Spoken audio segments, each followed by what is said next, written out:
Hi, I'm Toria Brooke, and I'm here with Trevor Pennington. He is the owner of 1822 Farms, and I'm proud to say that he is my farmer because I buy my beef from him. And in this day and age, it is a very special thing to actually know the person that you're buying your beef from. So, Trevor, how did you get your start with 1822? So I guess about 20 years ago, when my dad retired from being a car dealer, he bought a farm in Williamsport, Tennessee, and I spent one summer there, and that was kind of kind of where it started. And I got hooked in it, and I just couldn't see myself doing anything else from that point. And here we kind of are today. Yeah, so as far as I guess what's going on in the country right now, I know that MAHA is very much focused on getting back to eating real food, between vegetables, obviously meats. What do you think about what's being done right now? Do you have any opinions on what the current administration's working on? I think a whole lot of what RFK Jr. is doing and saying is really important because it is very true. The the nutrient value that you get out of 1 ounce of beef versus anything else that you would purchase at a grocery store or get at a fast food restaurant far exceeds anything, um, that you could possibly put in your body. You know, cattle, beef in particular is the, um, only food on the planet that has every nutrient, vitamin, and mineral in it that you need in your body on a daily basis. So are you for the carnivore diet? I don't know specifically that I'm for the carnivore diet. I think everything's good in moderation, a good balance of everything. Um, but I do want people to eat more beef, and I do want people to know what they're putting in their bodies, and I do want people to know who they're getting it from. Yeah. So as far as in your experience, obviously you are a farmer. Other farmers that you've dealt with or that you know of, I guess, locally or just in general in your time doing this, what can you say about their practices? Like, are the parameters set up to help you, or are there laws that are hindering your ability to produce the way you need to? I think a lot of the old guard that's left, and there's not a lot of them. You know, they were raised to use certain practices, and a lot of the older farmers, they don't want to change from that because it's just not what they did. It's not what their grandfathers. So, what are the old practices? I mean, So, fertilizers, using glyphosate products, anything that can spray for weed control.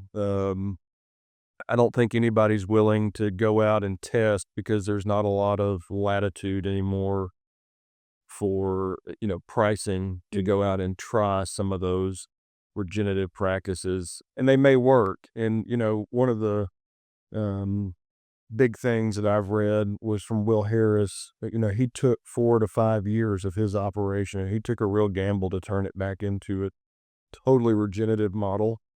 And it's worked very well for him, and I think, he would be a guiding north to get people to kinda see how you do that and get that cost out of their budget so that they are making more money. So, what do you think about the recent bill where the glyphosate? I mean, I guess they're maintaining it in this country.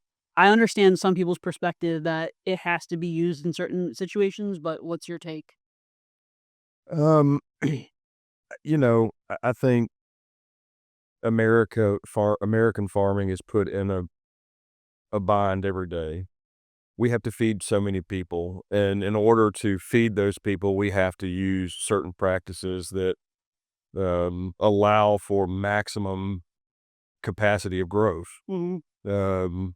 I think there is a huge, misconception about the use of glyphosate products, but also they are dangerous, if they're used wrong. And, I don't think there should ever be any immunity to anybody for any product that's put out there.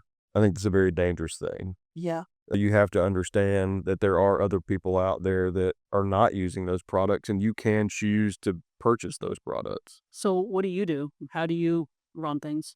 So, I think we're a rarity among our area. We are a 100% glyphosate-free property.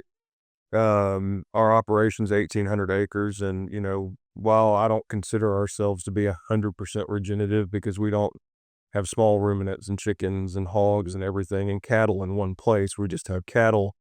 Um, we are doing everything we can to be as close to that model as possible, for the health of our cattle, for the health of our end consumer. Um, and I think that's resonated with more people being a glyphosate-free operation than people worrying about a non-GMO feed that the animals are fed or a feed that has a soy product in it or a lot of the questions that we're asked on a daily basis. The glyphosate-free is what really, you know, turns people around and purchases from us. Yeah, and I think the glyphosate, most people don't realize when they think they have fruit allergies that their fruit's actually being sprayed with pesticides. So my sister, for example, her whole life, I think we thought that she had allergies, but it turns out when she was washing the fruits in apple cider vinegar, she was then able to eat most of them. Sometimes you can still have the existing allergies, but it is interesting the more we're learning about it.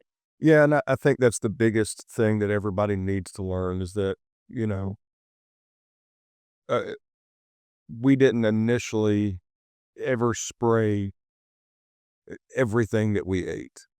And I don't know the science behind it, so I'm not gonna speak to whether it changes the product or not, but, I know for us, once we stopped using a glyphosate product, which was, 10 or 12 years ago, it took a long time, 6 or 7 years for us to get back to a point to where our stocking rate, where we could put the maximum amount of cattle back on our operation, uh, because the weeds and they did kinda take over. Um So it is a real commitment to your operation to be able to do that.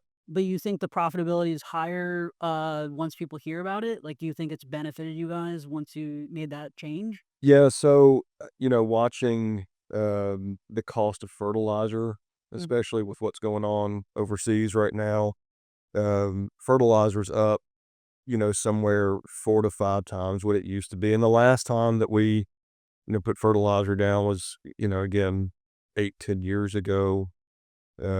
Just multiplying out what fertilizer is today, our bill would have been roughly $200,000 this year if we used those products. And that's just not a product, or that's just not a price that most operations can overcome. So are you having to, I mean, you're saying you're not using the fertilizer now, but are most farmers having to import? Is that how it's working? We don't have these products here? No, so one of the nations or one of the world's largest producers of our fertilizers are in Iran, Oh, the Middle East. Um, also in Ukraine and Russia.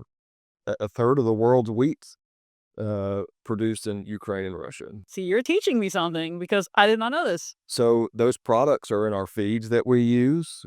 Farmers, um, obviously they have to put fertilizer down, especially row crop farmers. And one of the products that's used every day is diesel exhaust fluid that, Mhm. tractors use, semi trucks use. I mean, even I just bought a new truck and it has DEF in it. All of that's made with urea, and all of that comes out of Ukraine and Russia. I theorize right now as we're talking that maybe Trump's move to make some of the military moves that are happening over there is to maybe bring some of those resources back here and break the monopoly that's happening, right? Because as we know, aside from fertilizers, Venezuela was one of the most mineral rich countries in the world. And now they just send us, millions in gold, I think even billions. I don't want to, you can fact check me there. Um, but I believe that Trump is changing the world stage as far as the way trade is going to happen because now we're seeing, I think Japan's going to be buying more oil from us. So there's more resources that are being disseminated rather than just those nations holding them up. So I kind of think it could be a short term burden for a long term gain. I hope. But what do you think is going to happen? You know, I don't think anybody, and there's no crystal ball in the agricultural Yeah. industry. There's no, if you look at the current price of cattle right now, I mean, it's through the roof. It is, and it only keeps getting higher. There is zero, um, no one knows how to look at it and say, okay, this price is going to come back down. So in 2 weeks, it would be better for you to buy cattle today than it is today.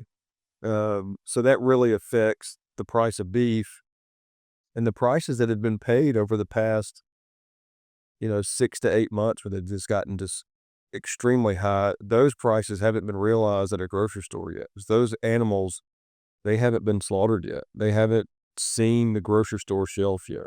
So what would you predict the jump in prices is gonna be between now and whenever that meat hits the shelves? So while I'm no economist, I know what I sell my ground beef for. I would say at the grocery store it's going to be $10 to $12 a pound, and I think that's going to be on the low end. I think it could go higher. While I can't, say that for sure, but just running the numbers out on it, and looking at what we do. Of course, we don't do it on a scale like any of the four meat packers. Um, it seemed like that's a pretty safe number, that $10 to $12 range. So, considering the cost of beef and some of the giving per se that you've done, I know you mentioned to me something about Second Harvest Food Bank and how farmers throughout the area contribute to the food bank, right? Can you tell me about some of the experiences that you had there? Um, I'll say I agree with Second Harvest's mission. I can't agree with how they go about that mission. Um, so yes, we did enter into an agreement with Second Harvest Food Bank to provide ground beef to a local food pantry to our area. Um, we sold them at a retail market price, and sold them what they had requested.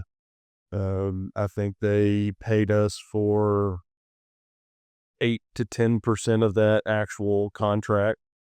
Um, and unfortunately, it's in litigation now, and we're trying to get that money back. But I've had a lot of politicians and a lot of people tell me that you can't go after those kind of people because those are the people that feed the people.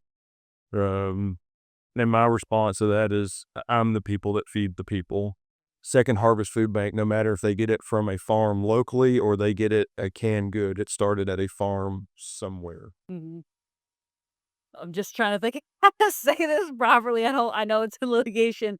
So considering that, do you think that these kind of mismanagements or misappropriation of funds per se, do you think that it discourages other farmers from working with the food banks? I mean, this is a tough case because I don't want to speak for all food banks, but For the most part, I think the food bank system is not proper. I don't know why all the food has to go to a bank and then to a pantry. mhm, It seems like a very conflated system to me.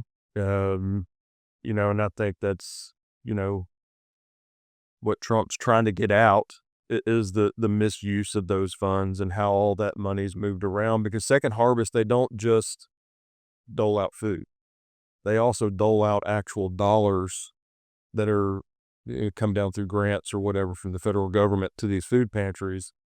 Um, but to answer your main question, I think there's a lot of farmers out there that would be very hesitant at this point to do that because our bill that they owe us is very significant, and there's not a lot of people out there that one would be willing to have to hold that bag, or two could. mm, So I think it's a real hesitation for them. and it's my understanding that part of the reason that they felt that they didn't have to pay you back is because you guys were too successful. Your farm is quote unquote too successful. Yeah, so that was a quote from the person who administers that program. Mhm. I just it blows my mind because we talk about people who are in need, and the people that go to this food bank need help, right? Mm. They need the food, and so now, as far as I'm also understanding, there might not be a beef provider anymore, right? Yeah, well, so there are some outside business people who have donated beef, may it be from a grocery store or they've bought from another farm or whatever they have donated. I don't know 100% that they have not replaced a beef Yeah. vendor. But I do know that in most food pantries and food banks, that protein, but whether it's beef chicken or pork, that is the number one need of those food banks and food pantries. The number one most requested item, maybe not the most need, but the number one most requested item. Um, and beef of those three is always the most requested. And again, it is the top of the nutrition. Yeah. Uh, Well, I won't get too far into it if you don't want to, but I know that the tick-borne viruses that they're supposedly creating to actually affect people's ability to eat meat. well, oddly enough, yes, I do actually have alpha gal. Oh, wow. It was apparently I contracted it from a tick. I'm very lucky in the severity in which I have it. I can still consume some meat products, red meat products, but they have to be raised on a farm.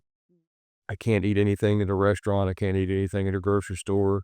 Um, if I do, it's a couple of days that I'm down. I do know people who have, go into anaphylactic shock with it, and they're down, for a very, very long time. Um, so it's a real thing. It's not I raise this because you say, and we know this, that meat is the most nutrient dense likely that people can consume. So the fact that they're attacking the meat system and that people's ability to eat it at all is kind of concerning. But I actually was watching something recently. I think it was a food scientist of sorts from the WEF. Go figure. That's talking about how to decrease human meat consumption. Well, humans eating meat, and saying that they can literally make those tick-borne viruses, proliferate, which is it's disturbing that they're even thinking about this. So that's why I thought of this issue. it is a concern, I think, among all meat producers across the board. It doesn't matter what product you're producing meat wise. You see more and more states now starting to ban the fake meats. You see more and more states starting to um, put up guardrails against those products, and I think those products are. Um, I don't think they're going to stick around very long. No. I don't think they're going to hold back the amount of producers that they're wanting to dissuade and hold down. So, is the reason that farmers tend to vaccinate their cattle is that because of the tick-borne viruses and things like that? Like, what is the reasoning So behind that? there are some tick-borne viruses that do affect cattle. In Tennessee, it's the disease is called anaplasmosis, and it's pretty nasty. Okay. So we do vaccinate for those. There's a couple of other vaccines that we use for a disease called BVD. I'm not going to go into the name because Yeah. Yeah. it's pretty nasty. Um, but and I've had a herd that BVD ran through, Oh, and I wow. lost about 30 calves in about 15 days. Um, and it's a pretty nasty disease. So we vaccinate for that to keep that out of our herd. And then there's a couple of others, respiratory diseases, things like that, that we have to vaccinate for. Um, those, I don't see a problem with those because they don't translate through the meat. Mhm. Um, you know, at the end of the day, we have to be a responsible producer. And we have to be able to keep those animals alive. And, the amount of time that we spend with the animals, it's no different than a dog or a cat that you keep in your house. We're with them all the time. That, it never gets easy to load one up and take it off to the slaughterhouse. And if you ever find someone who says, "Hey, that's okay, don't worry about it. I know what it's for." It's starting to get, kind of past the point. And I think that's a huge, huge misconception that a lot of people have about farmers and ranchers, that we just don't care, and we really do. So that's why we care for the animals the way that we do. Yeah, I've actually been working with someone who was big in equestrian world on the anti-soring and a lot of the animal welfare practices that people are trying to promote to help animals. So I'm completely familiar with that. I didn't think I would find myself in that world, but I am a big animal lover. I have my Shetland sheepdog and a cat. But I guess kind of back to the second harvest because I didn't mean to get away from it exactly. Did you had said that you spoke to Tim Burchett? Is that Yeah, so I had a very short meeting with him, and he definitely wants to take a look at it because, it is a lot of what Second Harvest uses to pay for these products from farmers is grant money. Um, and I think it's definitely worth them looking into for sure. Um, the CEOs of these food banks, again, while I don't know 100% of, what their income is, um, I do know that they get very high mid six figure, incomes or salaries or, 350 to 500. If I'm off by much, it might be 250 to, 450, somewhere in there. But they are also incentivized to get a bonus on how much food they actually bring through, how many pieces of food they bring through, and how little they actually pay for it. So the more they pay for it, or the less they pay for it, the more money they get in a bonus at the end of the year. So it kinda sounds like they need to be doged, or in general, maybe Tennessee needs to be doged as far as where the grants are going. I think that, yeah, I think so. Is there anything else you kinda wanna add about that case or just I don't want to say too much about it because it is in litigation, and there are some people looking into it. I have talked to my state representative. Um, the district that our farm is in, and he's working on it, and there's some people that are pretty unhappy about the use or the lack of use of the money. Mhm. As far as just, I guess, overall legislation and even, like, nationwide, I know we kinda touched on what the Trump administration is doing, what RFK is doing. Is there anything that you would like to see happen that would benefit the farmers that you think is possible? I think with the way that everything is going in this world today, the rate of tax increase all the time. I mean, it's always in the news. I would love to see actual farmers, ranchers, real producers, um, you know, get a break on those, property taxes. Mhm. Where, our family, we own 600 acres and we get the same property tax as someone who owns a half acre lot in town. We have two kids. Um, our kids don't go to public schools. They don't, we don't use the public services that people in town do. And also, what we do every day is more of a service. Without farmers, there is no food. And that's a great quote from a friend of mine. Um, he, that's been his quote since the first day that I met him. And I think that's a real thing. I'd love to see, like utility bills, they're rising every single day, especially on water. And if, in Murray County, Tennessee, water is a real issue right now. There was a huge water rate increase that's, arguably it shouldn't have happened. Our city municipality and the city of Columbia inserted this rate increase, and it affected everybody in the county as well. Um, and it's going to put a real um, burden on our business for as much water as we use to water the cattle that we have every day.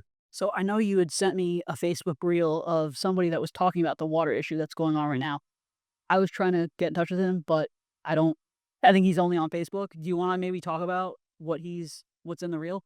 So, um, in that particular reel, if memory serves, but they're all close enough to Yeah. the same. The water rate increase that we were talking about um, really came as a blindside to everybody in the county. City, the city, people that live in the city and the people that live in the county.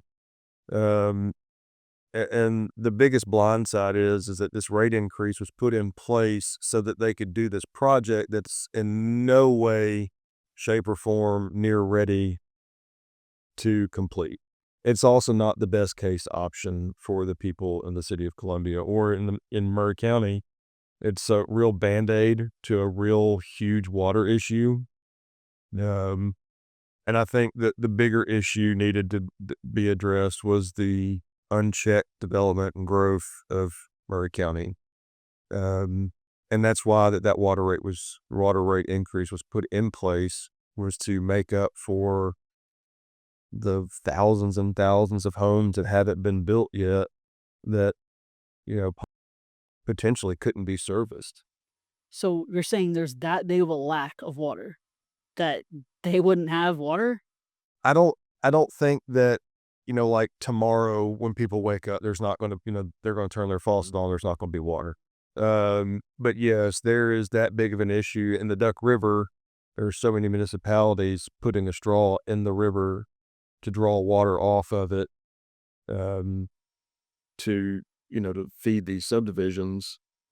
Do you think the ice storm affected not only just this situation, but agricultural circumstances here? Because I know some businesses literally went under after that just from not being able to be open for a couple weeks. A lot of restaurants did. Mm. The restaurants that we supply, they're all okay. As far as farmers go, I mean, you know, you have a lot of people who the ice storm comes, they just stick in the house.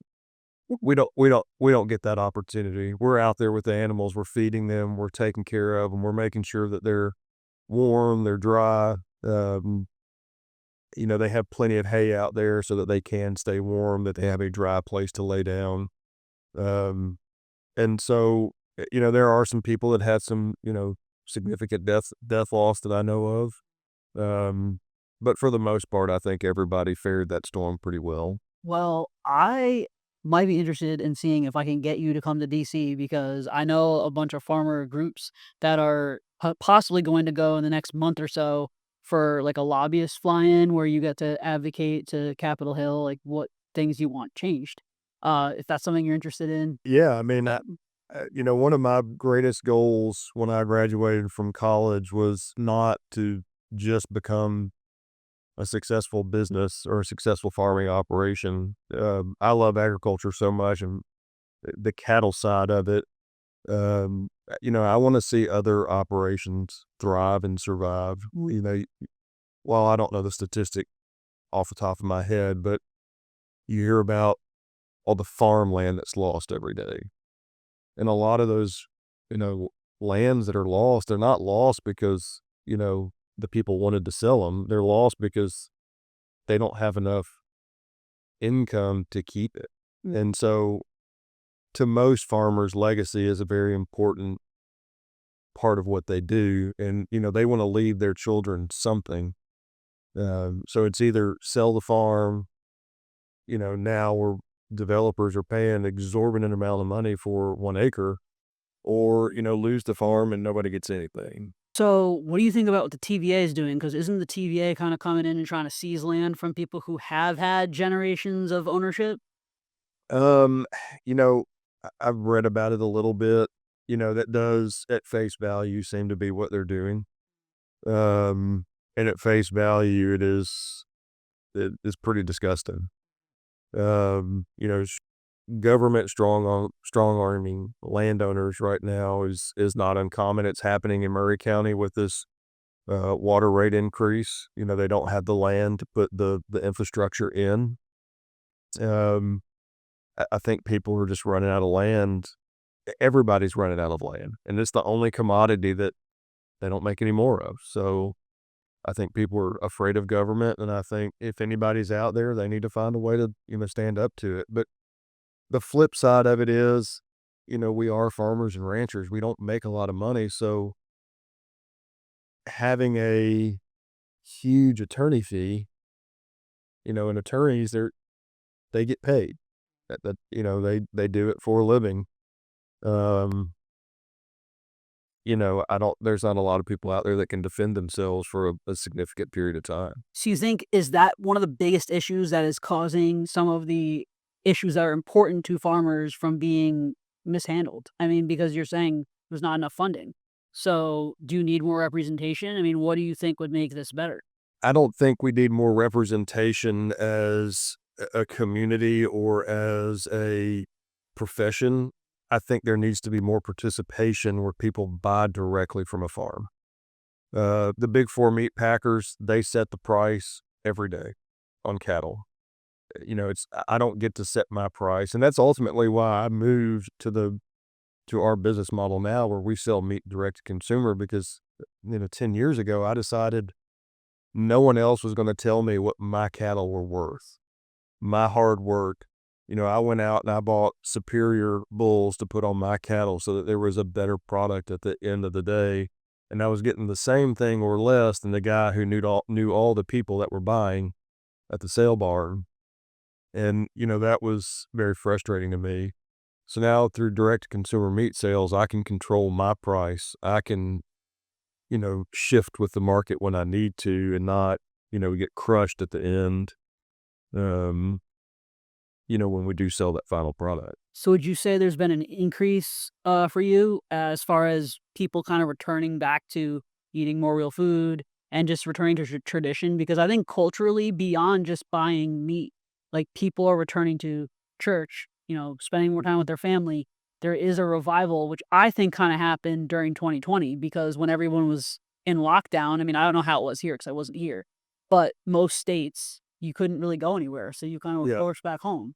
So yeah, 2020 was actually when we started our business. I think technically, if you look at our, documents, it was 2021, but the idea was born out of being locked in your house and not being able to go to the grocery store and buy a steak.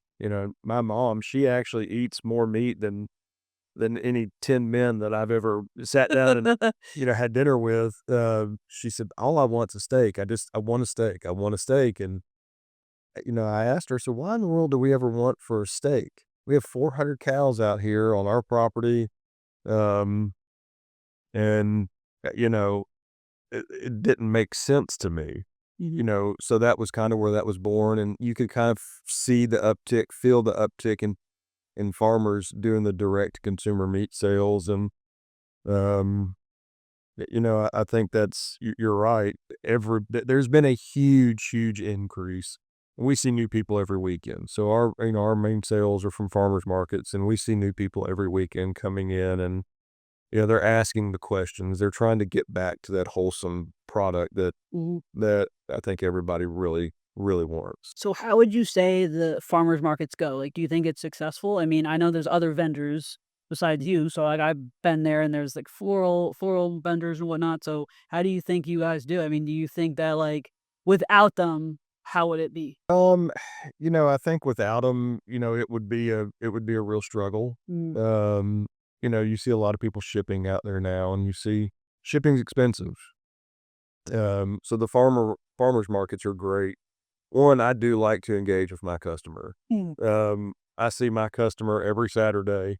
We meet new customers every Saturday. I love telling our story because our story is, I'm not going to say it's, completely unique. There are a handful of, large operations out there doing things the way that we do. Um, but I love telling our story and people love hearing it.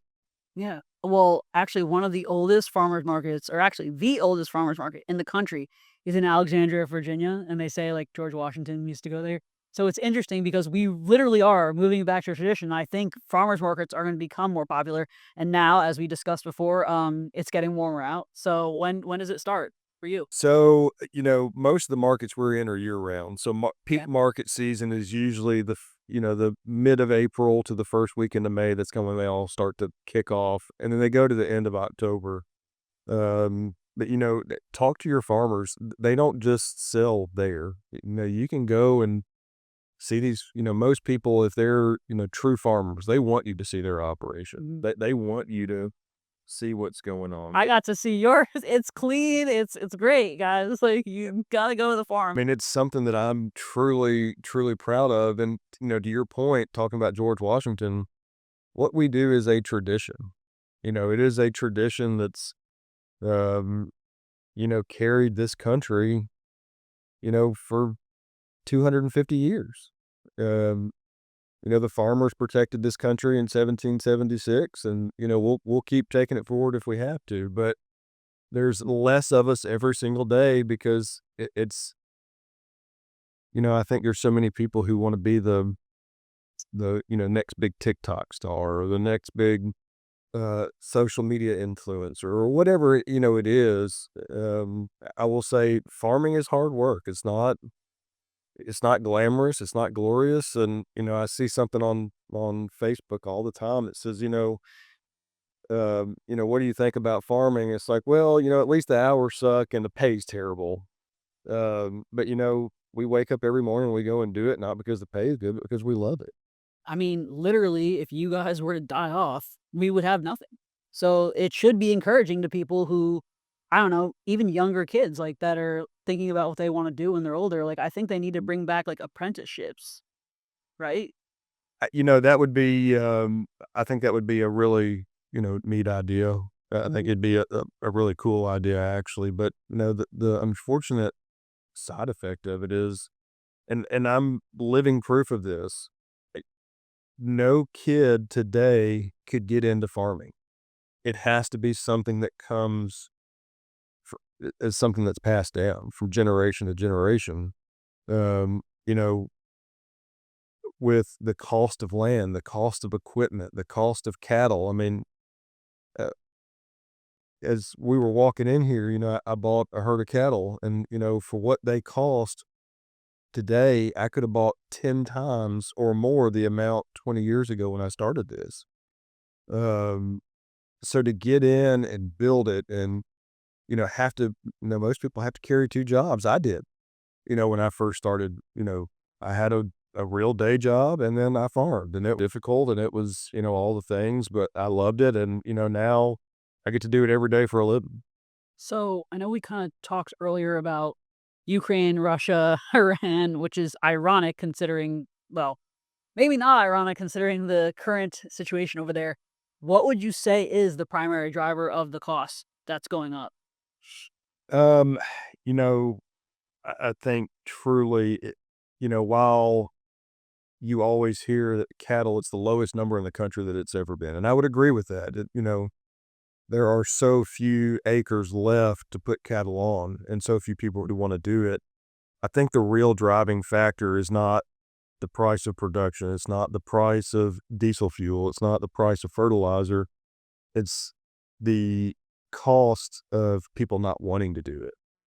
So it's a supply and demand issue.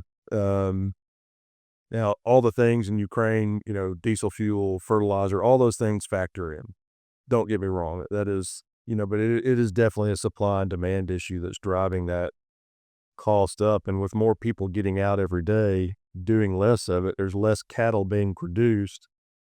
Um, and, for that matter, less chicken, less sheep, less hogs. All those things are being produced at a lower level than they used to be.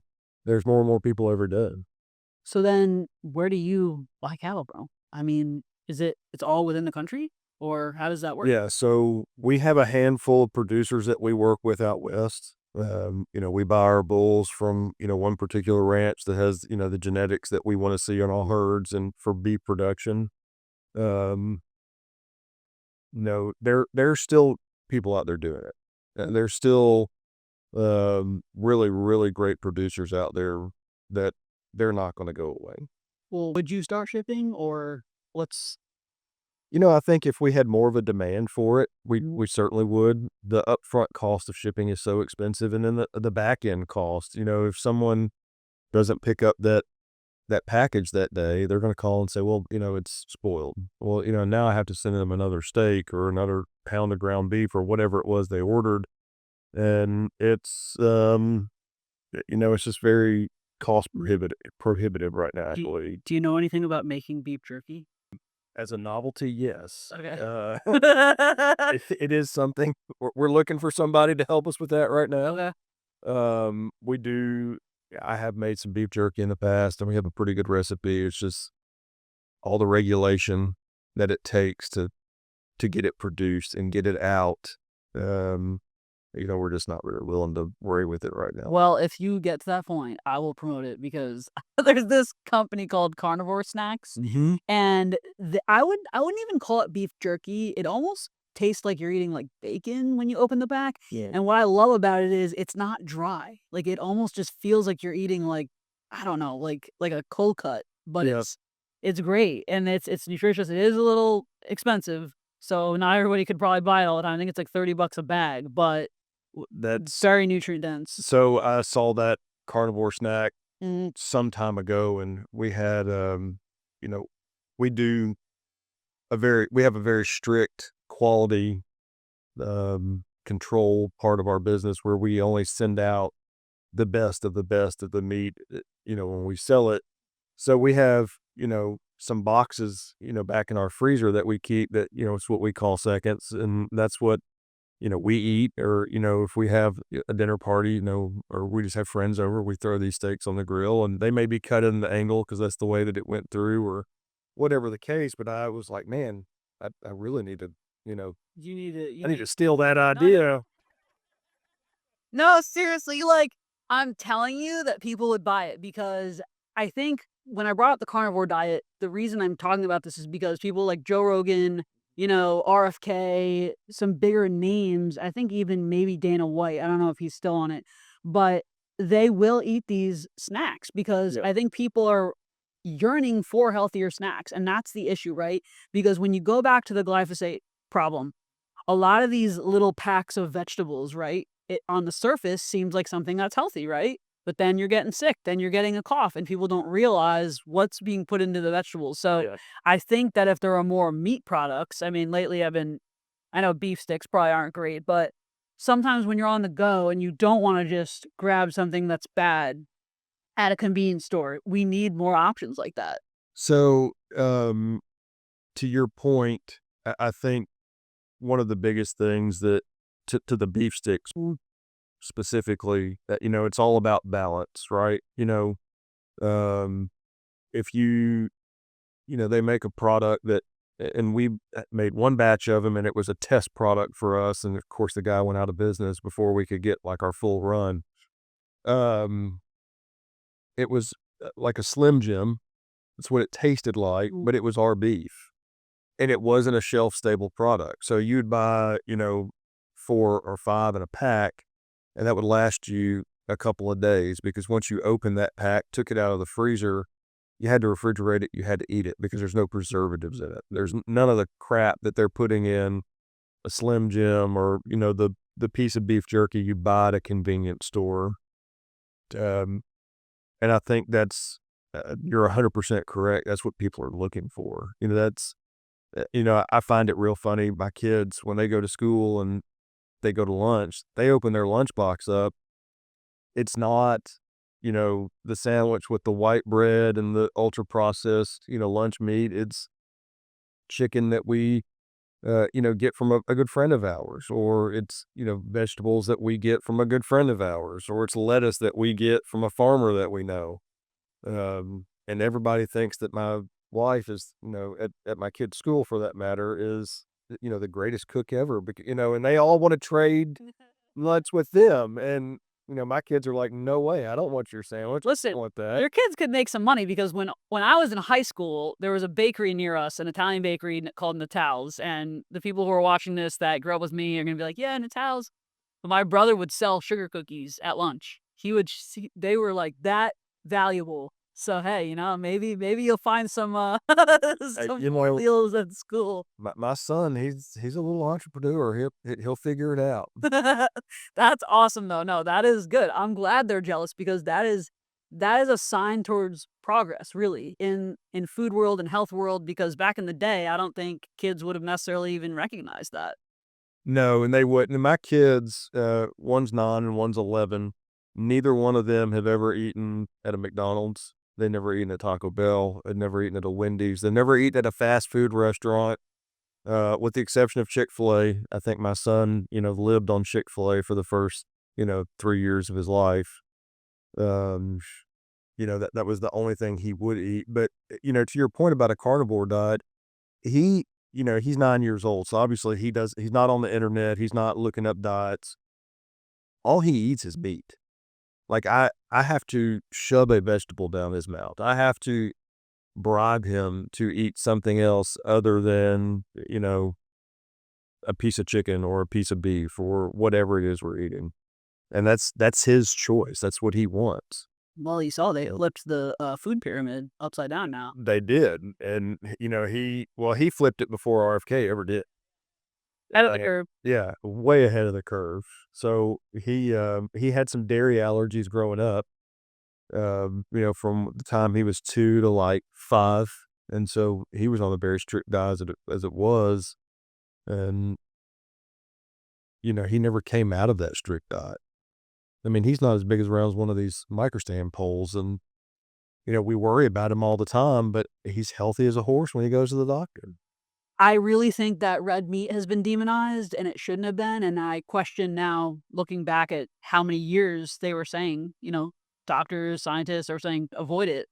I always loved it more than white meat. I don't know, I just preferred eating beef and steaks, and you feel better. Everyone's body composition is different, so some people will kind of do better with different things. That's why you have the Mediterranean diet or whatever. I mean, you see people out in Europe, they're that's a whole other conversation because that food system is not affected by the same chemicals and regulations that ours are. Absolutely, it's not. So, I don't know if you've been overseas at all, but I have not, but, when I was in college, we did do, quite a few case studies in my agricultural classes on the way that they produce products and the way that they don't have Monsantos over there, and they don't have, nutrient fertilizer plants over there. Everything is natural. I mean, they don't have the processes of, bleaching wheat and, enriching wheat that's in your flour and you hear all the time these people that go over there, they're celiac or they can't eat gluten and they go overseas and they eat pasta and they eat bread and they don't feel bad. They don't gain weight. They don't get bloated. They don't get all the things that happen in America. And, I don't understand why America is the superpower that it is. And, yeah. we have these practices that are, causing real detriment to our society. Well, in the recent clip, kind of mentioned earlier, RFK said that in 2006, so 2007, that era, there was a spike in celiac cases in the United States, and that was right around the time that they started spraying the wheat with glyphosate. Yep. So it makes sense that if they're not using that, I mean, I only eat sourdough bread now, pretty much, unless you really know where the bread's coming from. But my mom also makes her sour bread from scratch, so maybe I'll learn. She's gonna watch this. Maybe I'll learn how to make the sourdough bread. It's a lot. It's time consuming to do all that, and that's why I think back in the day they used to have family like compounds where everybody had a task Yeah. because one person can't do it all. Well, I think when people got away from the family farm, when they got away from the village, so to speak, and it's more town, and now everybody's chasing a dollar or fame or whatever it is, it's all about what's easiest and on the go. And, it's I don't know the quote exactly, but, what's easy isn't always the best. And there's a reason for that. And, there's a reason that, farming is hard work, ranching is hard work. There's a reason that not everybody does it. And it goes back to exactly what you're saying. Everybody had a task. Well, you know, I don't think that most kids today could tell you actually where the food chain starts. You're probably right. Now, when my kids bring their friends out, they walk out and they're like, "Oh my God, this is not this isn't a yard." You know, it, it's it is it's eye opening to me to see that so few people have so little, or so many people have so little knowledge of where their food comes from and how food is actually produced. Well, my family is a family of bakers, and I think you met my mom originally from they were at the farmers markets, Yep. and it was 3rd Street Bakery. We always baked. I loved making things. In high school, I was a cheerleader, and you would always bake for the football players, and we always made the best. We made like chocolate ganache footballs, and just our knowledge that has happened since then to now. I would have never thought my mom would be as educated as she is. I mean, we joke it's like a hippie, mango mommy, because mangoes have a lot of nutrient dense factors there. But the reason this is so important is because, for example, my sister's birthday is coming up, and we always used to bake from the mixes. And when you really start looking at these products, if you go through the store, all these things are bioengineered or contain bioengineered ingredients. So now my mom's making the sourdough starter to make a sourdough-based cake, which is awesome. I mean, like, I'm proud of her for being able to actually figure that out because not everybody is gonna take the time, but it's because we got away from the slow things that are the right things. Yep. Sometimes those processes produce, well, most of the time, they produce the best results because you're not damaging your health. And I think that's the biggest thing that everybody's on the go now. There's not a moment where people sit down and say, "Hey, let's take a minute. Let's take a breath." Um, you know, I think that's the biggest factor in all of the foods that we use today. What's the easiest thing to do? What's the easiest way to get there? You know, we've been talking about producing a product where it's, like a frozen meal, but it's our products. It's not, something you go to the grocery store and buy. For the family that wants to eat that way, but, maybe they have baseball practice or basketball practice or whatever they're doing, come home late. I know when my kids have softball practice or baseball practice or whatever it is, sport they're playing at the time, sometimes we wouldn't get home till 8 o'clock at night, sometimes 8:30, and we haven't eaten yet. And it's like, do we really want to, throw some kind of, something quick at them, a sandwich or something, or do we want them to eat something wholesome? And so, we're trying to figure out how we can provide a product like that to those people so that it's not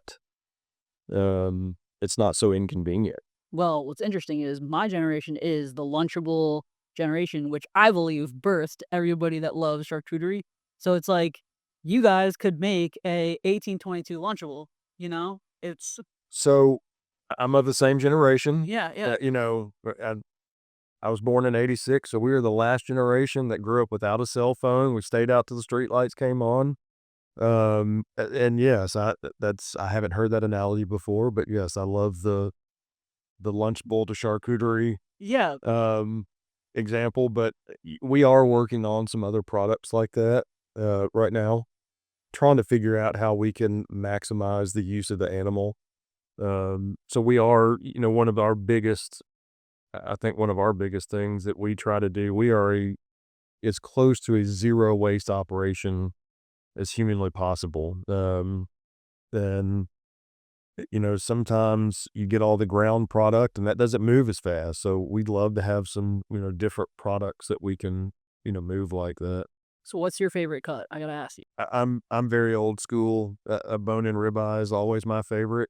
It is one of our best, or it is our best seller. It is the best seller of our business, and it is, um, in my personal opinion, it's the best cut in the cow.